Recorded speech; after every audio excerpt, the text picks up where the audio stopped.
오늘은 요한일서 5장 1절로 5절 말씀 가지고 이긴 자가 누구더냐 이런 제목으로 말씀 나누기를 원합니다. 먼저 요한일서 5장 1절 우리 다 같이 읽겠습니다. 하나님에게서 나음을 받은 그리스도가 예수이심을 믿는 자 모두와 사랑하는 자 모두는 낳으신 분과 그에게서 나음 받은 자를 사랑하는도다 했습니다.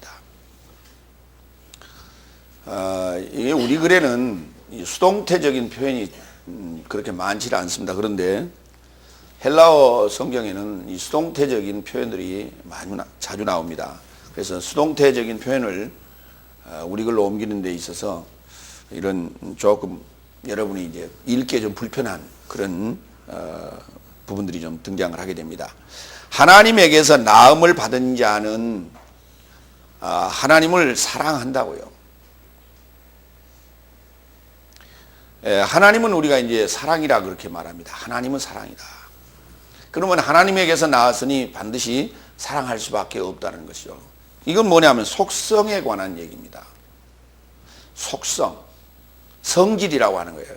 그러니까 하나님에게서 나음을 받았다면 반드시 사랑할 수밖에 없다라고 하는 하나님의 속성 중에 하나를 오늘 지금 사도 요한은 얘기하고 싶은 거예요. 낳으신 분과 나음을 받은 분을 사랑하는 자 그랬어요. 낳으신 분이 누굽니까? 하나님이죠. 나음을 받은 이가 누굽니까? 주님이죠.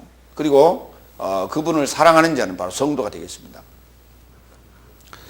낳은 자라고 하는 낳았다라고 하는 단어가 이제 겟나오라는 단어를 씁니다. 다 같이 따라 볼까요? 겟나오. 그런데 낳았다는 단어가 겟나오라는 단어만 있는 게 아니라 티크토라고 하는 단어도 있다는 사실이에요. 오늘 그 단어에 대해서도 언급을 하겠습니다. 이 겟나오라는 단어, 그렇게 겟나오로 낳은 것은 무엇이며 티크토로 낳은 것은 무엇인가에 대해서 우리가 오늘 성경을 오늘 얘기하고자 합니다. 먼저 여기 낳은 분 또는 낳았다라고 나음을 받은 분 할 때는 다 겟나오라는 단어를 사용하게 됩니다. 먼저 마태복음 1장 1절로부터 16절 부분을 이제 축약해서 좀 보겠습니다. 먼저 읽겠습니다. 아브라함과 다윗의 자손 예수 그리스도의 세계라. 아브라함이 이삭을 낳고 이삭은 야곱을 낳고 야곱은 유다와 그의 형제를 낳고 16절로 넘어갑니다. 야곱은 마리아의 남편 요셉을 낳았으니 마리아에게서 그리스도라 칭하는 예수가 나음을 받았느니라 그랬어요. 자, 아브라함서부터 이 야곱까지는 요셉까지는 낳고라고 하는 능동태로 썼어요. 그러니까 낳은 분이 되겠습니다. 그러면 결국은 하나님께서 낳으셨다고 했는데 마태복음 1장 1절부터는 아브라함서부터 이제 낳고 계속 해오다가 요셉을 낳았으니 16절에 마리아에게서 그리스도라 칭하는 예수가 나음을 받게 됩니다. 수동태로요. 그러니까 능동태로 계속 진행을 할 때는 믿음이 계속해서 전가가 되는 입장으로서 능동태로 쓰다가 이제 믿음의 결실이라고 하는 예수의 도달을 하니까 나음을 받았다라고 하는 표현을 썼어요. 수동태로.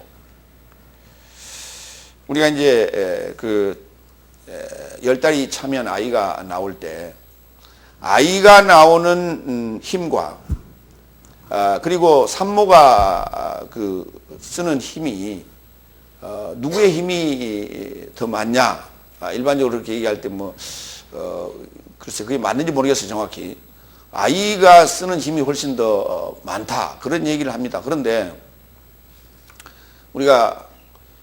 저는 직접 출산하는 산모의 모습을 목도하지 못했습니다. 그런데 간혹 우리 드라마를 통해서 보게 되면 산모가 나는 거예요. 그렇죠? 산모가 힘을 더 써. 그렇게 해서 산모가 힘을 순간적으로 이렇게 모아서 쓰니까 그 아이가 그냥 이렇게 출산을 하게 되는 그런 장면을 우리가 보게 되고 또 어떤 이는 그렇게 산모가 힘을 쓰다가 결국은 이제 여러 가지 여건상 나올 수 없는 상황에 도달하니까 제왕절개 수술로 들어가는 그런 경우도 우리가 봤습니다. 어쨌든 간에 지금 낳은 마지막에 낳는 상황은 본인 스스로가 낳은 것이 아니라 낳음을 받았다고 성경은 기록하고 있습니다. 이 상황이 겟나오라고 하는 상황은 결과라고 하는 결실까지의 과정을 설명하는 것이고, 이제 마지막 그 낳음을 받았다라고 하는 부분은 사실은 이제 티크토라고 하는 동사의 상황입니다만은 여기는 수동태로 지금 기록하고 있다. 마태복음 2장 1절도 보겠습니다. 헤로드 왕 때 예수께서 유대 베들레헴에서 낳음을 받으며, 여기도 마찬가지 수동태를 썼어요. 동방으로부터 박사들이 예루살렘에 이르러 말하되, 본인의 의사가 아닌 하나님의 어떤 그 정하신 때에 낳게 되어진다는 거예요. 그러니까 지금 출산하는 아이가 그 아이가 낳아짐을 받는 것도 마찬가지로 본인이 지금 스스로 나오고 있다 해서 나올 수 있는 것이 아니라 하나님께서 정한 때에 배가 아프게 하고 통증을 일으켜서 그 산고의 고통을 통해서 낳게 하는 것이죠. 오늘 여기 지금 수동태로서 낳음을 받는다라고 하는 그 산고의 고통이 수반됐음을 우리가 지금 여기 직감할 수 있는 부분이 되겠습니다. 요한복음 1장 12절로 13절도 보겠습니다. 그러나 어떤 삶은 그를 영접하였으니 그의 이름에 이르도록 믿는 삶에게는 하나님의 자녀의 삶이 될 권세를 주었는데, 그런 삶은 피의 삶에서 나온 것도 아니요 육의 뜻에서 나온 것도 아니요 남자의 뜻에서 나온 것도 아니요 오히려 하나님에게서 낳음을 받았느니라. 거기 하나님의 자녀라는 표현이 티크토라고 하는, 테크논이라고 하는데요. 티크토라는 그렇게 낳아지는, 출산되어지는 결과로서 테크논이라는 단어를 쓰고, 그 다음에 여기 마찬가지로 하나님에게서 낳음을 받았느니라라고 할 때 또한 겟나오라는 단어를 쓰고 있어요.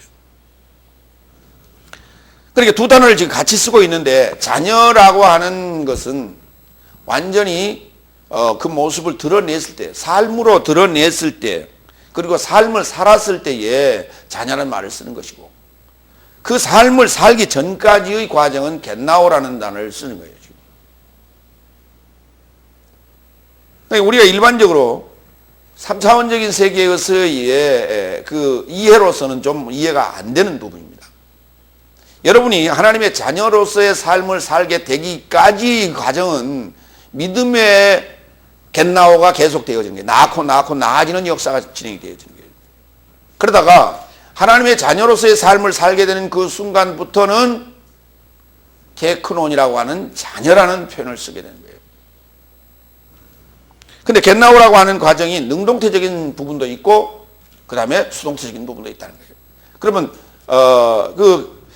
계보적인 믿음이 전수되고 전가되는 그 탈바꿈의 과정의 결론에 도달했을 때 우리는 수동태라는 표현을 쓰고 있더라 하는 겁니다. 요한복음 3장 5절로 7절 보겠습니다.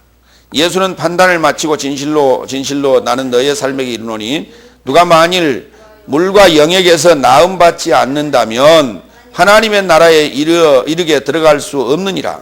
육에게서 나음받은 것은 육이요 영에게서 나음받은 것은 영이니 너의 삶을 위에서 낳게 됨이 마땅하다고 내게 말하였다고 이상히 여기지 말라.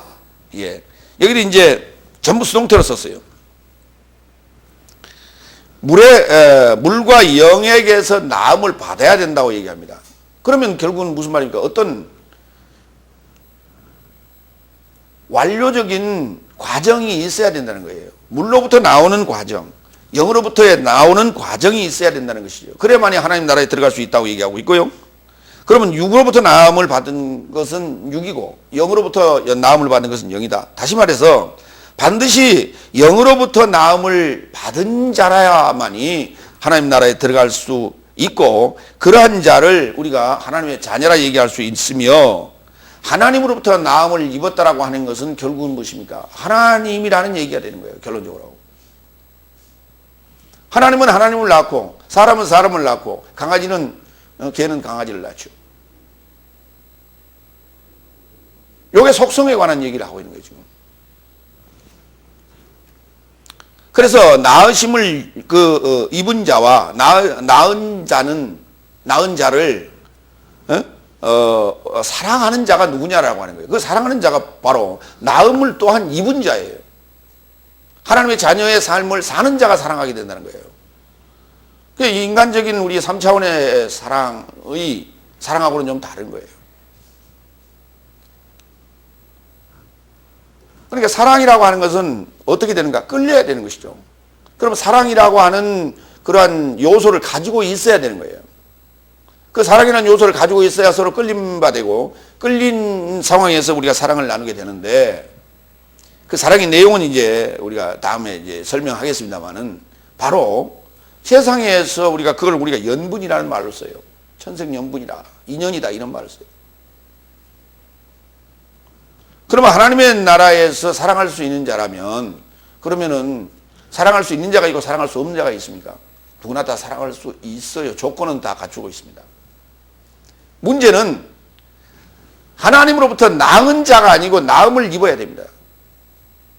하나님으로부터 낳음을 입어야만이 우리가 사랑할 수 있는 조건에 도달할 수 있다는 거예요. 우리가 어디 들어갔다 나와야 됩니까? 니고데모가 그렇게 물었잖아요. 어디 들어갔다 나오는 게 아니다 라고 하는 거예요. 오늘 우리가 지금 낳음을 입었다 또는 하나님의 자녀가 되었다라고 하는 것은 반드시 낳았다고 얘기를 하고 있고, 분명히 내가 너를 낳았도다, 또 낳음을 입었다, 이런 표현을 쓰고 있습니다. 그럼에도 불구하고 우리는 어디에서 누구를 통해서 들어갔다 나오는 것이 아니라, 우리가 말씀으로, 씻음으로, 또 믿음으로 낳는 과정을 지금 얘기하고 있다, 이렇게 말씀드릴 수 있습니다. 그래서 이 부분이 우리가 일반적으로 이 거듭남에 관한 얘기인데, 거듭남에 관한 이 내용이 사실 이해하기가 좀 어려운 부분입니다. 그런데 탈바꿈이라는 개념으로 여러분이 이해를 해가면 아마 이해가 쉬울 겁니다. 탈바꿈이라는 개념이 뭡니까? 이 곤충이 애벌레에서 또 번데기가 되고, 번데기에서 또 나방으로 바뀌어지는 과정을 우리가 탈바꿈이라고 합니다.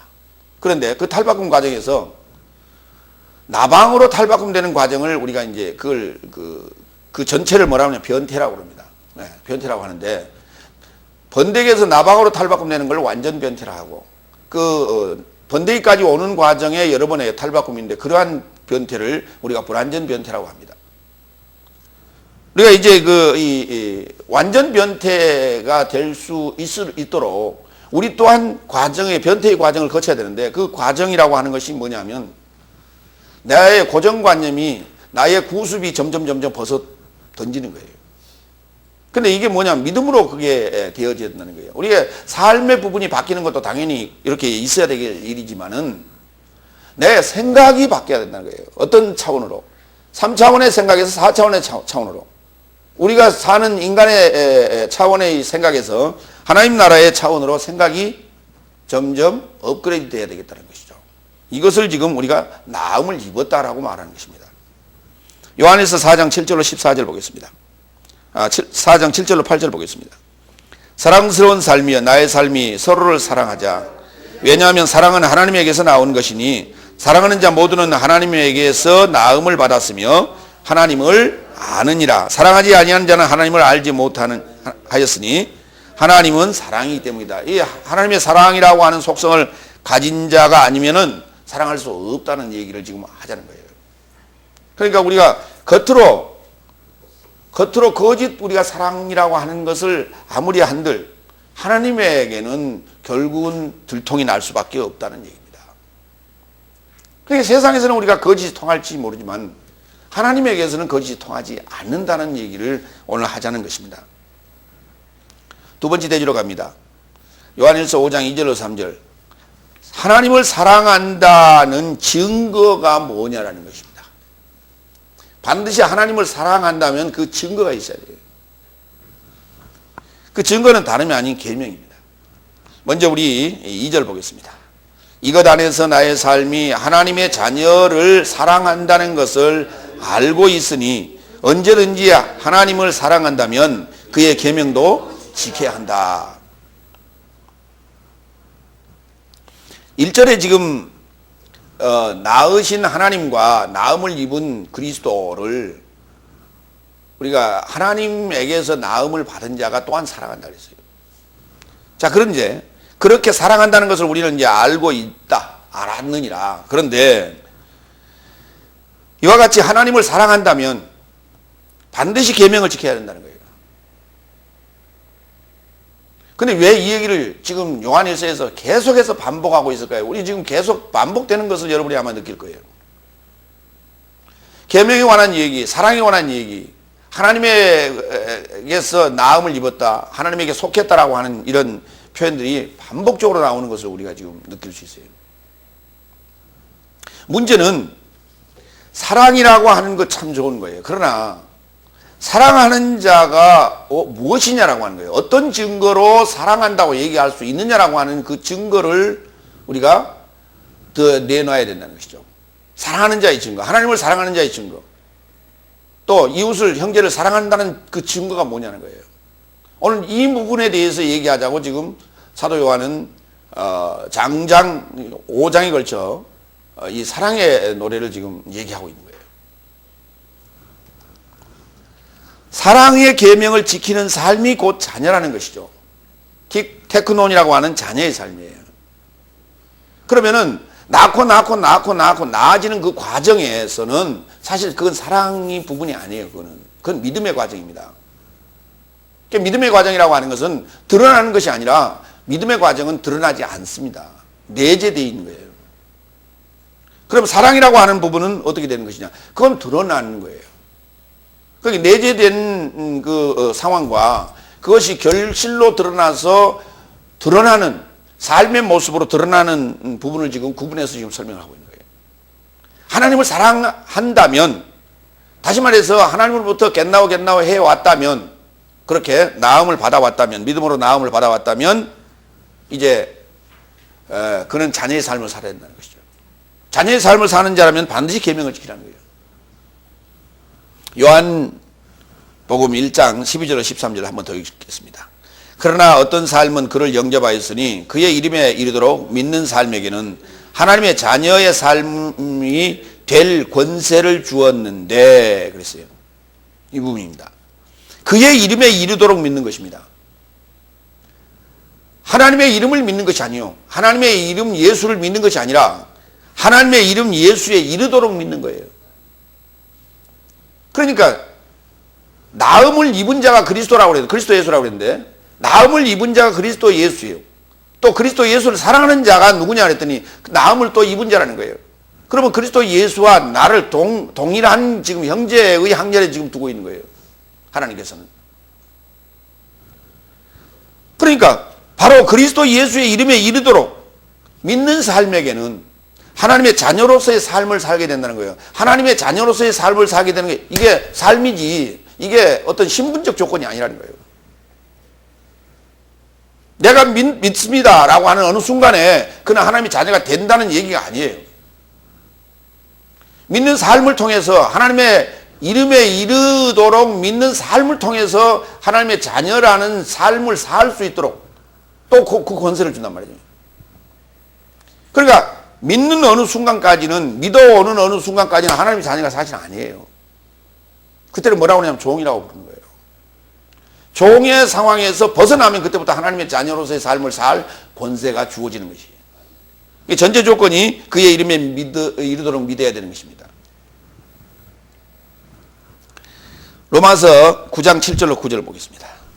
하나님의 씨가 모두 자녀가 아니요 오히려 이삭 안에서 너에게 씨로 초청될 것이라 하였으니, 하나님의 자녀는 이것이니 육신의 자녀된 삶이 아니요 오히려 연통의 자녀라야 씨에 이르고자 인정받느니라. 왜냐하면 연통의 말씀은 이것이니 이 때를 따라 내가 오리니 또한 사라에게 아들이 있을 것이니라.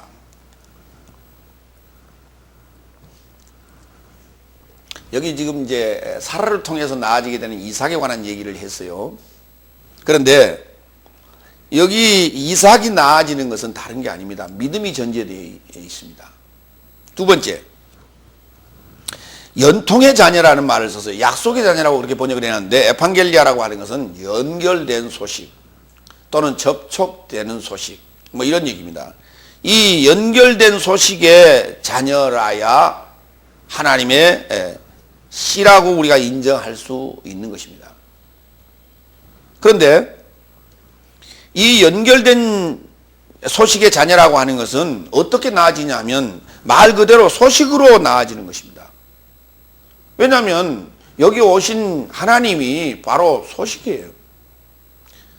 그래서 소식을 가지고 명년 이맘때 오시겠다는 거예요. 또다시. 그러면 사라 너에게서 아들이 낳겠다는 겁니다. 아들이 나올 것이라는 거예요. 아니 그게 어떻게 소식이 됩니까? 에판겔리아가 소식이거든요.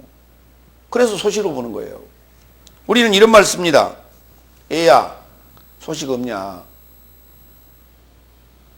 아가야 소식 없냐? 무슨 소식을 원하는 겁니까? 누구에게 편지 왔느냐고 묻는 겁니까? 아니죠.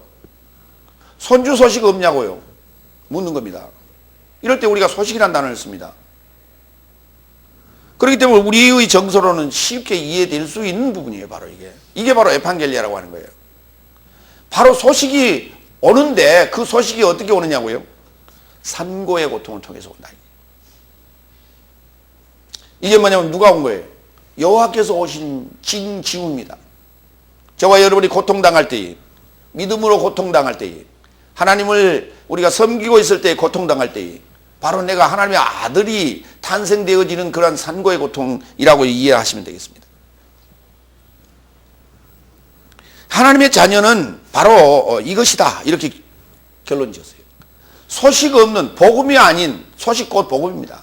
그러니까 에판겔리아 하면 연결된 소식, 유앙겔리온 하면은 좋은 소식. 이 소식이 아니면은 하나님의 자녀가 될 수가 없어요. 하나님의 자녀가 나올 수가 없어요. 그래서 온전한 좋은 소식 또는 하나님과 연결된 소식이 아니면은 하나님의 자녀가 나올 수 없다.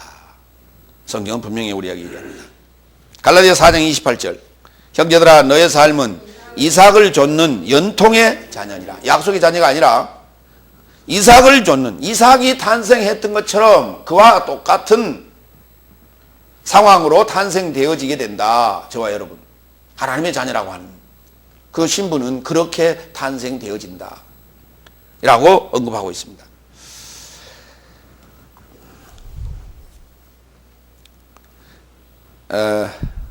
계명, 이게 지금 반드시 이와 같이 연통의 자녀된 자는 계명을 지켜야 된다고 얘기합니다. 계명이라고 하는 것은 뭐냐 그랬더니 사랑의 결실을 위한 교본이다 이렇게 이해하시면 쉬겠습니다. 다 같이 계명은 사랑의 결실을 위한 교본이다. 그렇습니다. 그러니까 계명 안에는 사랑의 결실을 만드는 내용이 거기 지침서가 그 바로 계명이에요. 왜냐하면 계명이라는 단어를 우리가 좀 볼까요? 다 같이 엔톨레. 엔이라는 전치사 뭐뭐 안에서 텔로스 결과 결실을 맺게 된다는 거예요. 안에서 결실을 맺게 되는 내용이에요. 그러니까 결실을 위한 교본이다. 이것이 바로 계명입니다. 이 계명의 내용이 뭐냐면 이런 거예요. 사랑의 결실을 맺기 위한 내용이기 때문에 사랑하라는 거예요. 우리는 계명하면 뭘 지켜야 된다라고 생각하는 압박감을 여러분이 받게 되는데요. 그것이 아니라 압박을 받기는 받습니다. 근데 뭐냐 했더니 사랑이라는 압박이에요. 사랑하라는 압박이에요. 앞으로 계명이라는 단어가 나오거나 율법이라는 단어가 나오면 여러분 그렇게 이해하시기 바랍니다. 아, 사랑하라는 압박이구나. 사랑하는데 여러분 싫어요? 좋아요?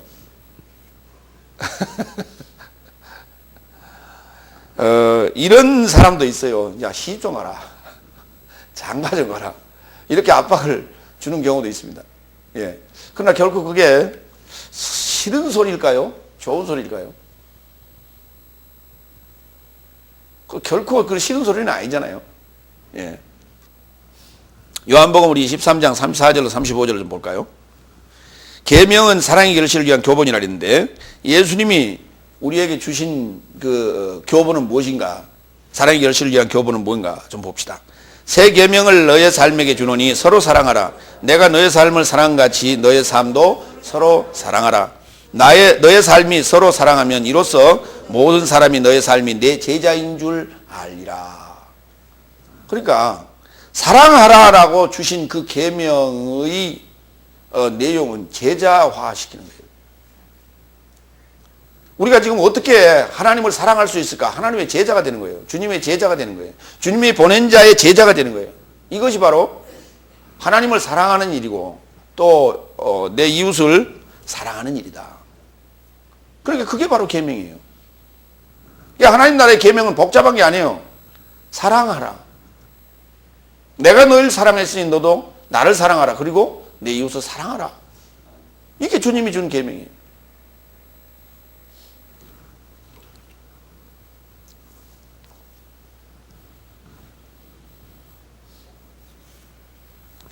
그러니까 우리가 종으로 있을 때는 사랑할 수가 없어요. 왜요?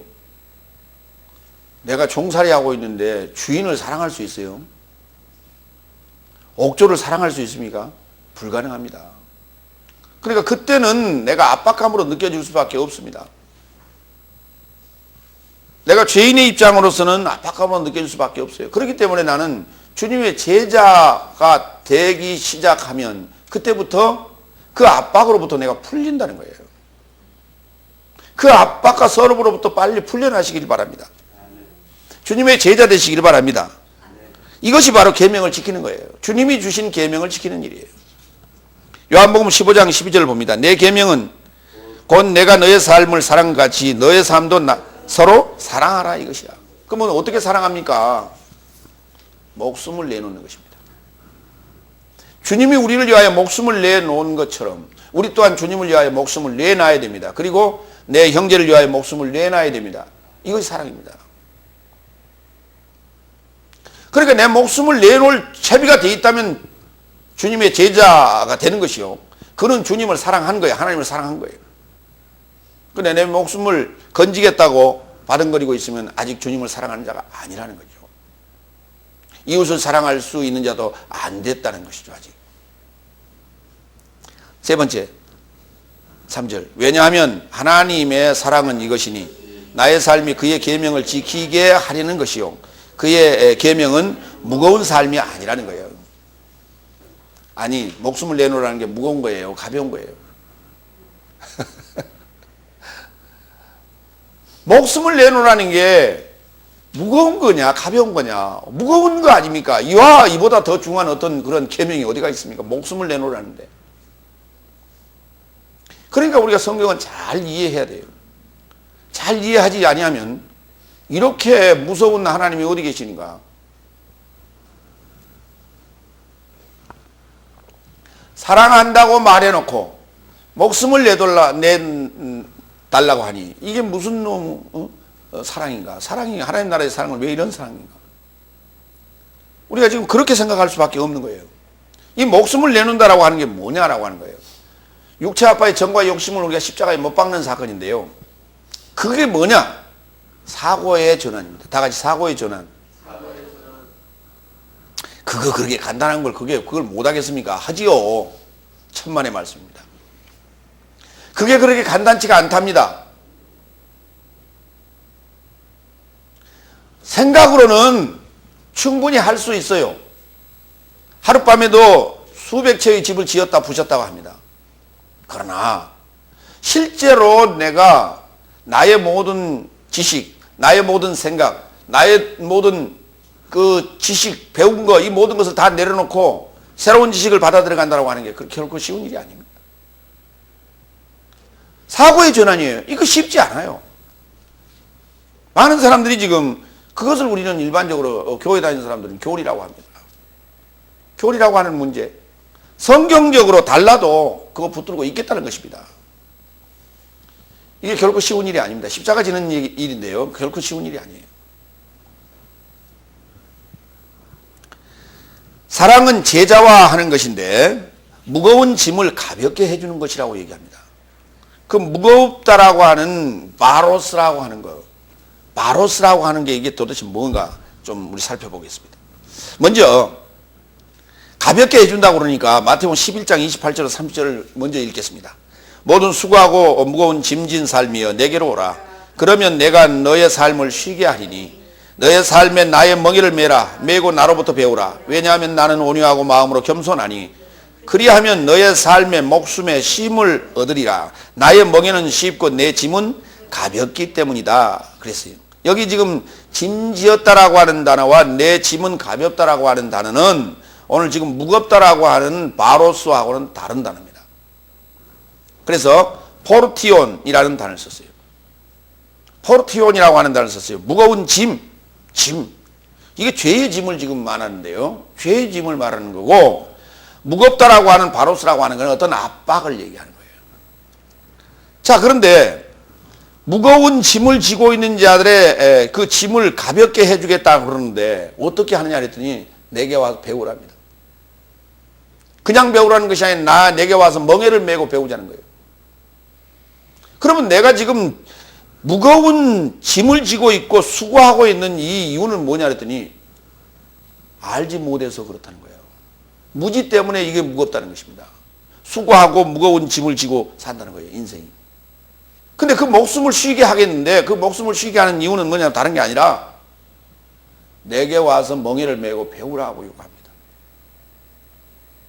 그 비밀을 모르기 때문에 우리가 수고하고 지금 무거운 짐을 지고 있다라고 하는 거예요. 세상에 우리가 세상을 살아가면서 날마다 생업을 위해서 우리가 일해야 되는 의식주 문제를 해결하기 위해 일하는 그것이 수고하고 무거운 짐이 아니고요. 정작 수고하고 무거운 짐은 나에 대한 비밀, 나의 사후에 대한 비밀, 이걸 모르는 것이 바로 수고하고 무거운 짐입니다. 이 문제를 주님께서 해결해 주시겠다는 거예요. 왜냐하면 세상의 선생들은 이 비밀을 이용해서 계속해서 그에게 짐을 가중시키고 또 그의 삶을 피폐하게 만들고 그의 삶을 압박하고 있어요. 뭘로요? 봉사로요. 돈으로요. 그리고 몸으로요. 요구합니다. 뭔가 지금 비밀의 끈을 내가 붙들고 있기 때문에 나에게 잘해야만이 하나님 나라에 들어갈 수 있고 하나님에게 잘 보일 수 있다라고 하는 어떤 끈나풀을 붙잡고 사람들을 이용해 먹고 있는 거예요. 이게 세상입니다. 그러나 주님은 그렇게 얘기하지 않았어요. 나와 함께 멍에를 메고 같이 가자.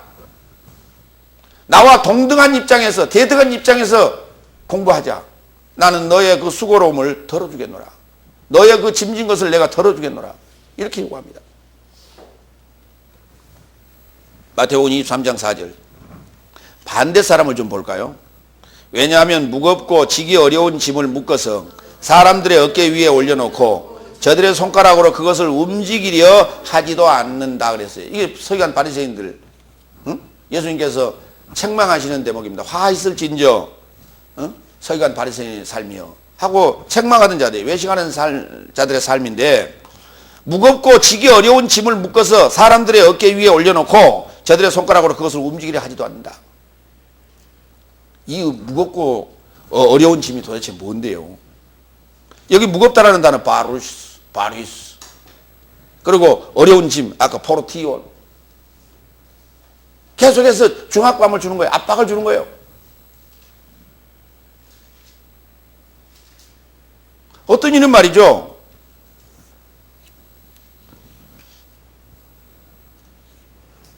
계속해서 참 잘 살았대요. 잘 사는 어떤 부인이었는데 어떤 양반 잘못 만나가지고요 계속해서 갖다가 들이 있는 거 다 갖다 바치더래요. 그러더니 어느 날 이혼하라고 한다고 또 이혼까지 하더래요. 그래서 그 옆에서 친구가 도대체 너 지금 정신이 있느냐, 교회를 다니려면 제대로 다니라, 왜 이상한 짓을 하니? 아니야, 이건 나 축복받으려고 하는 거야. 그래서 내가 물었어요. 그 양반 얼굴이 좀 이쁘게 생겼어요? 그랬더니 얼굴 잘생겼었어요. 가정을 가진 부인이었어요. 있는 거 다 갖다 드리고, 그래 이혼하면서 자기 몫으로 이제 가진 거 그거 다 털고 지금 뭐 한대요? 그랬더니 요새 돈 벌러 다닌대.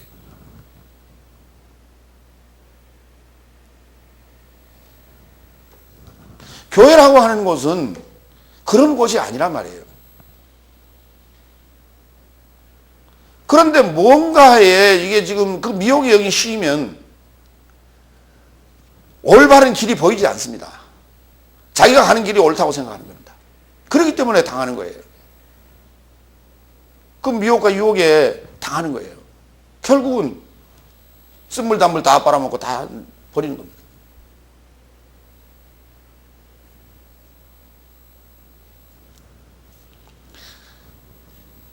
교회가 그래서는 안 되죠. 그런데 그런 사람도 있다는 거예요. 적냐고요? 많다는 거예요. 이들을 지금 책망하고 있어요, 주님께서는. 너와 동등한 입장에서, 대등한 입장에서 그의 짐을 지금 덜어주기 위하여 네가 지금 그들을 제자화시키고 있는가? 그들에게 지금 네 계명을 실천하고 있느냐? 아니라는 거예요. 데살로니가전서 2장 6절로 8절 볼까요? 나의 삶은 사람에게서 영광을 찾지도 않았고 너의 삶으로부터나 다른 삶으로부터 찾지 않았고. 누구의 고백입니까? 바울의 지금 고백입니다. 바울이 지금 데살로니가 교인들을 향해서 이렇게 얘기합니다. 7절 그리스도의 사도의 삶과 같이 권위 안에 있을 수 있으나 유모가 자신의 자녀를 소중히 보호함과 같이 너의 삶 속 안에서 친절한 자가 되었나니 이와 같이 너의 삶에 동경하는 것으로 인하여 너의 삶은 나의 삶에게 사랑스러운 삶이 되었으니 하나님의 복음만이 아닌 나의 삶 자신의 목숨까지도 너의 삶에게 나눠주기를 좋게 생각하노라 그랬어요. 바울은 주님이 우리에게 오셔서 사랑이라고 하는 것을 보여주신 그것을 제대로 이해하고 제대로 지금 실천하는 사람이에요. 사도의 권위로서 그들을 지배할 수 있었고 그들을 치리할 수 있었습니다만 그렇게 하지 않았다고 얘기합니다. 누구처럼 했다고요? 유모가 자신의 자녀를 소중히 보호함과 같이 했다고요. 결단코 그들을 이용하지 않았다는 거예요. 복음 외에 어떤 것도.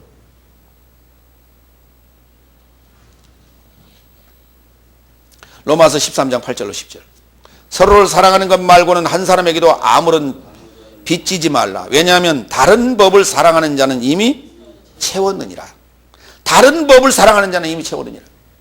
하나님과 나와 하나님과의 관계, 나와 하나님과의 관계가 원수였을 때 나의 법이 다르고 하나님의 법이 달라요. 무슨 법이 다른데요? 사는 법이 다르다고요. 내가 살아가는 방식이 다르고 하나님이 살아가는 방식이 달라. 그러니까 법이 달라. 다른 법이요, 서로가. 근데 그거 사랑하라는 거예요. 근데 그걸 사랑하는데 어떻게 사랑하냐 했더니 채우라는 거예요, 내 안에. 다 같이 사랑은 채우는 것. 나를 비우지 않으면 채울 수가 없어요. 하나님을 채울 수가 없어요. 나를 비우지 않으면 하나님의 법을 내가 받을 수가 없어요. 나를 비우지 않으면 하나님 말씀을 내가 받을 수가 없어요. 그런데 10절 이렇게 해요. 사랑은 이웃에게 악을 행치 않나니 그런즉 사랑은 율법의 체험이라고요. 법의 체험이라고요. 그러니까 하나님의 법을 받을 때 나를 비우고 하나님을 받아들여야 돼요. 또다시 이웃을 사랑하는 것, 뭐 하는 것이냐? 그들의 법을 내가 받아들이는 것? 그렇죠. 그들의 법을 받아들여야 돼요. 그들의 법은 다른 법이에요. 그건 나한테 주고 내 법을 받아라. 체인지하는 거예요. 그래서 그걸 바울은 이렇게 얘기했어요. 내 안에는 사망이 역사하고 너희 안에는 생명이 역사한다. 나는 그들에게 생명을 채워주는 것이고 그들은 나에게 사망을 던져주고. 그러니까 말씀을 듣는 이는 당연히 아파해야 되는 거예요. 말씀을 전하는 이도 아파해야 되는 거예요. 같이. 근데 말씀을 듣고 희낙낙거리고 웃고만 있다. 야, 너무너무 재밌다. 은혜만 넘친다. 그건 지금 사랑이 아니에요. 사랑하면 아프게 돼 있어요. 왜? 주거니 받거니 교감이 일어나기 때문에 아파요. 사랑하는데, 하나님과 사랑하는데, 이웃과 사랑하는데 아프지 않은 자는 그건 지금 사랑이 아니에요. 유희예요. 모르는 거예요.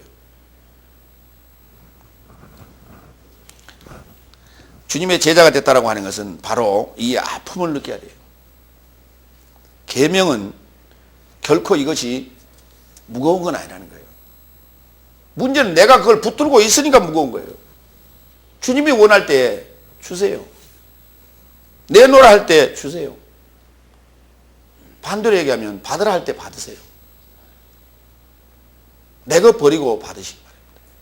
그러면 가벼워져요. 세 번째, 요한일서 5장 4절 5절. 세상을 이기는 믿음은 사랑의 원천이라고요.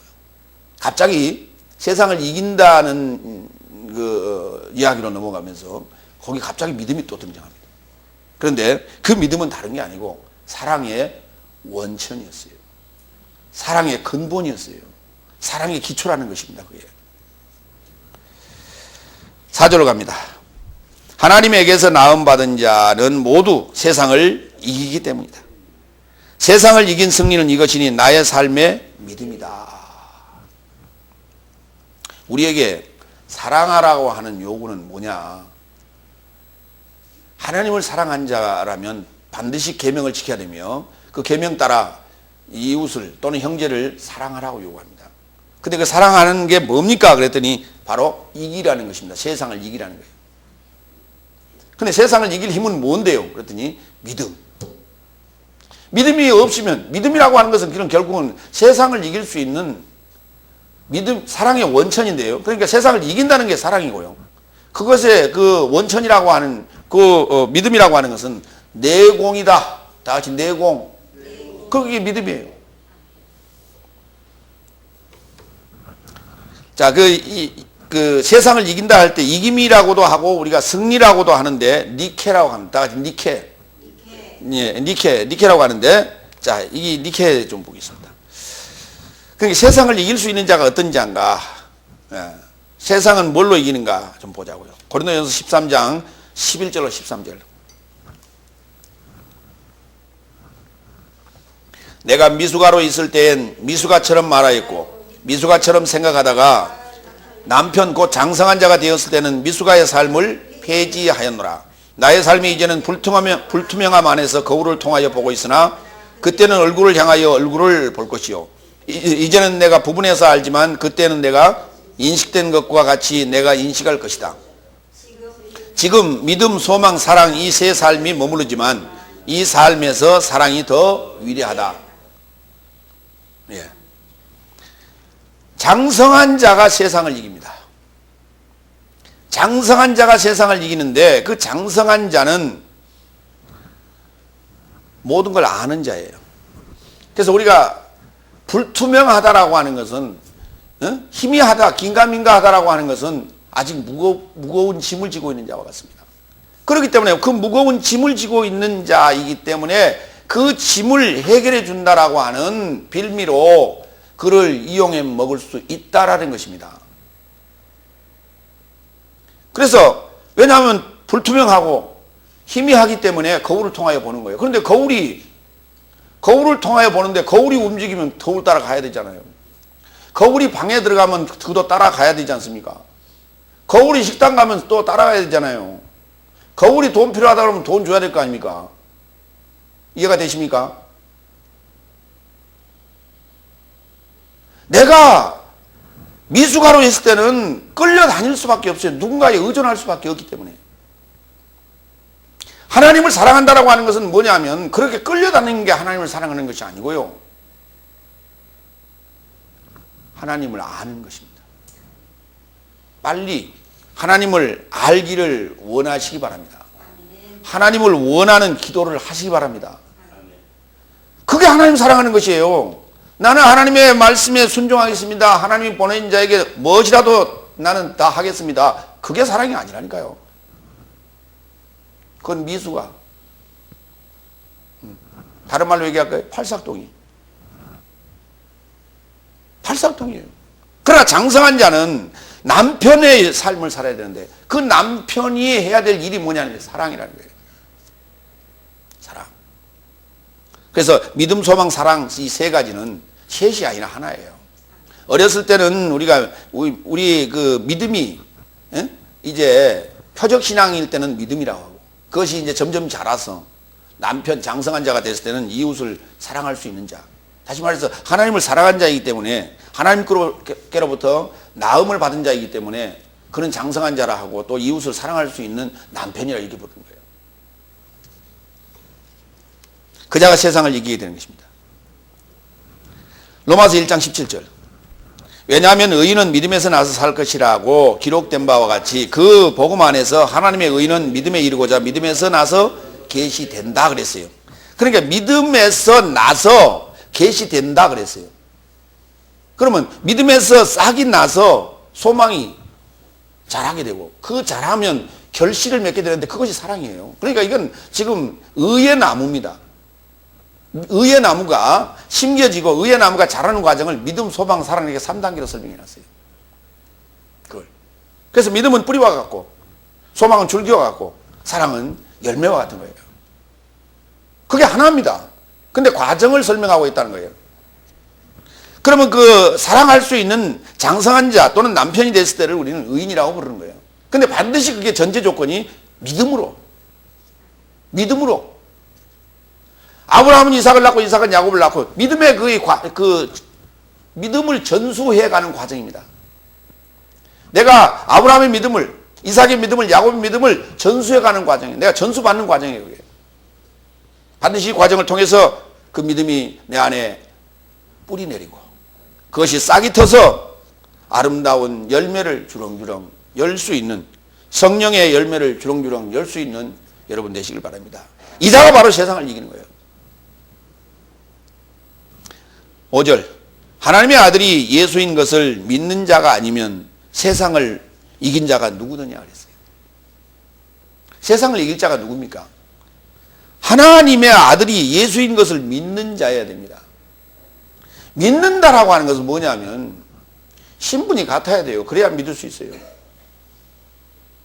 신분이 같아야 돼요. 다시 말해서 한 부모의 자녀야 돼요. 그래야 믿을 만해요.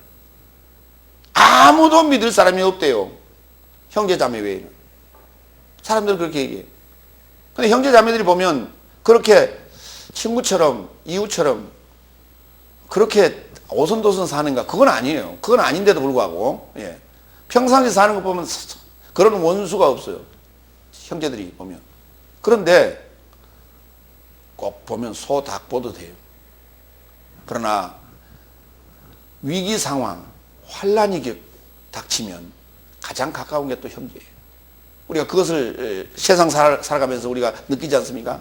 바로 똑같은 얘기예요. 하나님 나라에도. 하나님에게서 나음을 받은 자 외에는 믿을 수가 없어요.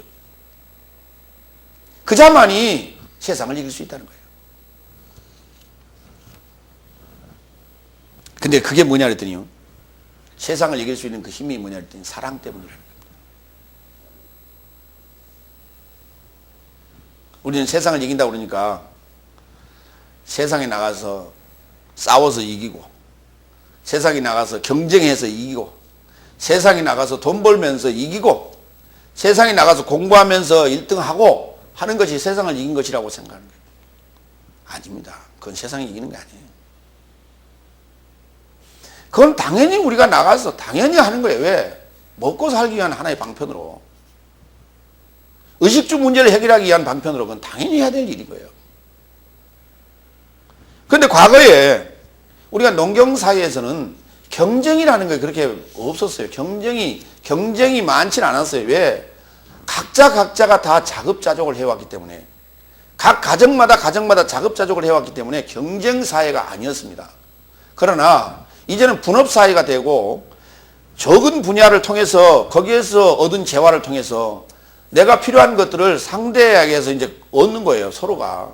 그러다 보니까 그 재화를 얻는데 이게 치열한 경쟁이 지금 일어나고 있는 게 지금 현대의 사회다. 그런 것일 뿐이지 그것을 가지고 내가 나는 출세를 해서 돈을 많이 벌기 때문에 나는 세상을 이긴 자고 내가 하나님부터 사랑을 많이 받은 자라고 착각하지 마세요. 그건 아니에요.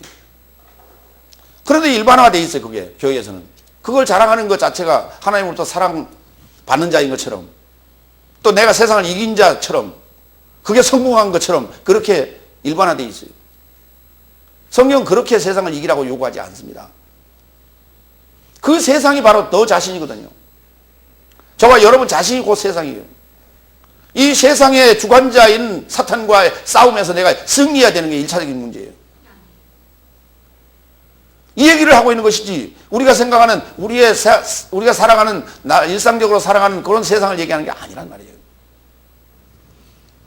그런데 세상을 잘못 이해했으니까, 하나님께로부터 나음을 받지 않은 사람들이 성경을 보고 그것을 설교하고 그것을 풀이하고 앉았으니까, 우리가 보는 눈이나 목사님이 보는 눈이나 설교자가 보는 눈이나 똑같은 거예요. 설교자가 보는 눈은 하나님의 자녀로서, 하나님의 사자로서 그 일을 하는 자의 눈에는 좀 달리 보여야 될 거 아니에요. 성도들이 보는 눈이나 설교자가 보는 눈이나 똑같으면 그게 무슨 뭐가 차이가 있어요. 그러니까 이런 얘기예요. 나도 저 정도는 설교하겠다. 성도들이 이렇게 얘기한다 이거예요.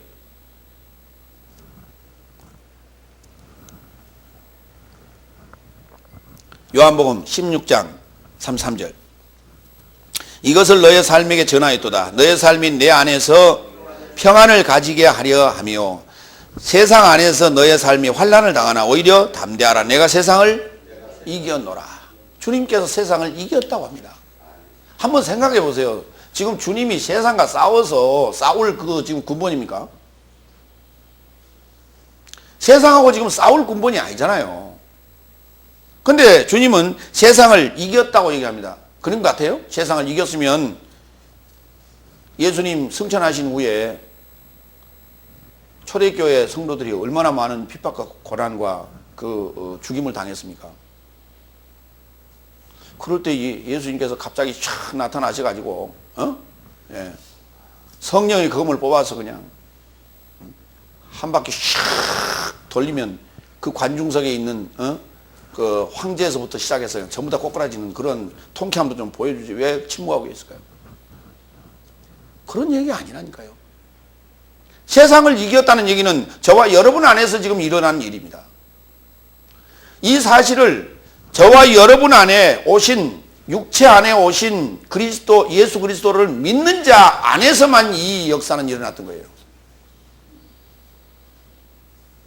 예수님이 십자가에서 승리하시는 이 사건은 예수님의 단독적 사건이 아니라, 독자적인 사건이 아니라 저와 여러분 안에서 육체 안에 오신, 저와 여러분의 육체 안에 오신 예수 그리스도께서 저와 여러분 안에서 믿음으로 말미암아, 그 믿음으로 말미암아 이루어진 역사 속에서 저와 여러분 안에서 세상을 이겼다는 얘기입니다. 이 얘기를 쓰고 있는 거예요. 로마서 12장 19절로 21절.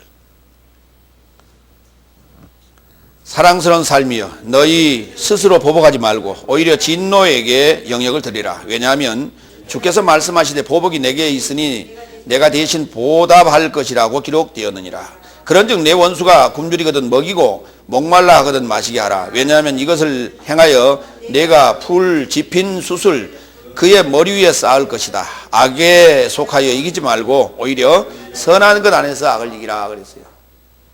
원수가 목말라 하면 마실 것을 주고, 원수가 굶주려 하거든 먹을 것을 주라는 거예요. 그 원수가 어디 있어요? 여러분 자신 안에 있는 원수는요, 하나님이었어요. 첫째는. 근데 하나님과 사랑을 나누니까 여러분을 가장 가까이서 돌봤던 그 사단이 원수로 바뀝니다. 그건 이미 그 원수를 사랑할 이유는 없어요. 여러분 자신 안에 이제 이별한 사탄이라는 그 원수를 사랑할 이유는 없습니다.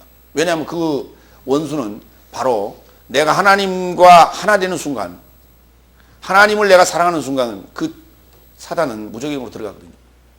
그러면 내 원수가 굶주리거든 먹이고 마시라 했는데 그 원수는 도대체 누군데요?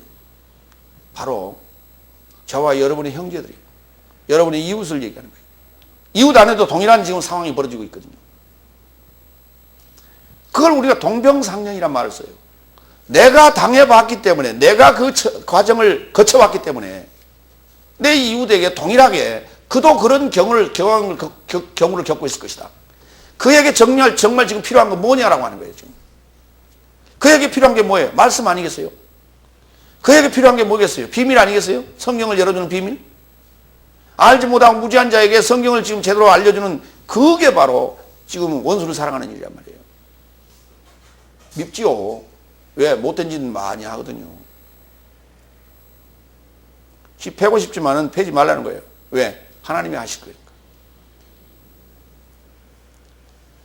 근데 그 맞을 놈이 누구냐? 그 맞을 자가 누구냐? 바로 사단이에요.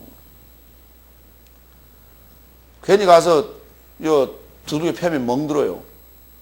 그리고 병원에 가야 되고 돈 들어요. 그러니까 그래 하지 마세요. 주님이 심판하실 거예요. 불막대기로 두루 패실 거예요. 누구를? 그 안에 있는 사단. 그놈만 잡아서 무정행에 집어넣어버리면 온전한 정신으로 돌아와요. 하나님을 사랑하는 자로 바뀌어요. 또 이웃을 사랑하는 자로 바뀌어요. 근데 지금 안에서 사단이 득세하고 있기 때문에 지금 우리가 보니까 미운 놈, 나쁜 놈, 원수 같은 놈, 짐승 같은 놈이에요.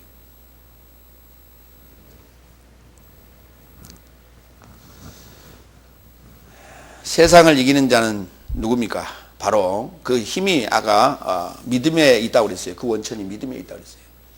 그러면 중요한 거는 들어야 됩니다. 믿음이라는 원천을 내가 가지려면, 믿음이라는 원동력을 가지려면 들어야 됩니다. 부지런히 들어야 됩니다. 그래서 성경은 이렇게 얘기합니다. 계시록 2장 7절부터 7교회를 향해서 얘기합니다. 그런데 다 7교회 다 얘기하는 것이 아니라 세 교회한테만 얘기를 했어요. 귀 있는 자는 성령이 교회들에게 하시는 말씀을 들을지어다. 예. 응? 보세요. 2장 7절, 2장 11절, 2장 17절 세 군데 얘기했어요. 에베소 교회, 스무나 교회, 버가모 교회. 첫째 날, 둘째 날, 셋째 날에 해당되는 교회에게 얘기했습니다. 귀 있는 자는 성령이 교회들에게 하시는 말씀을 들을지어다. 넷째 날부터는 이제 그 믿음이 들어가기 시작했어요. 들었기 때문에 이제 이기기 시작합니다. 믿음이 바로 사랑의 원천이며 믿음이 바로 세상을 이기는 힘입니다. 원동력이에요. 그래서 들어야 됩니다. 교회는 들어야 됩니다. 그래서 이 에베소 교회 귀 있는 자는 성령이 교회들에게 하시는 말씀을 들을지어다. 이기는 자에게는 내가 하나님의 낙원에 있는 생명나무의 과실을 주어 먹게 하리라. 그랬어요. 에베소란 말은 인내라는 말입니다. 그러니까 인내하셔야 돼요. 두 번째 교회 모략, 서머나 교회 모략이라는 뜻인데요. 다 같이 읽습니다. 귀 있는 자는 성령이 교회들에게 하시는 말씀을 들을지어다. 이기는 자는 둘째 사망의 해를 받지 아니하리라. 그렇습니다.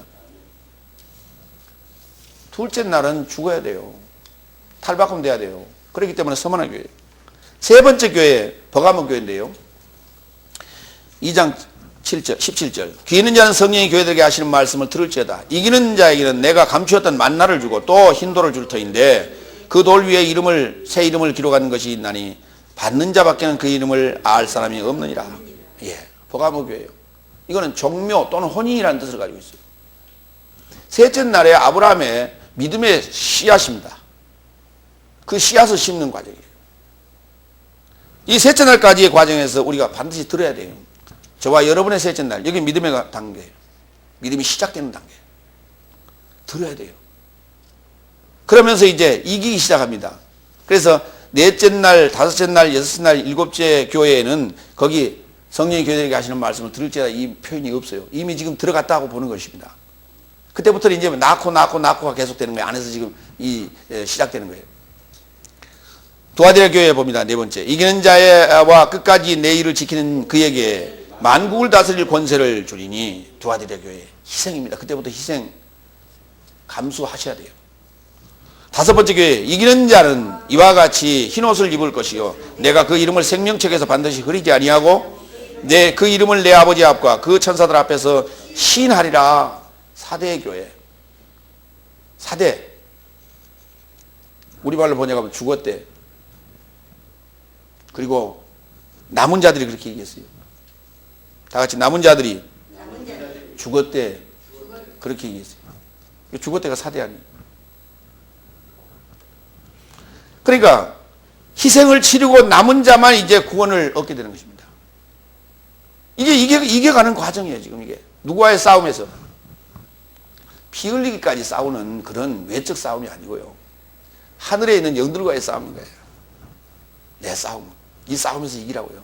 근데 반드시 믿음이라고 하는 것이 그 원천이 된다. 그래서 성령이 교회들에게 하시는 말씀을 들어야 됩니다.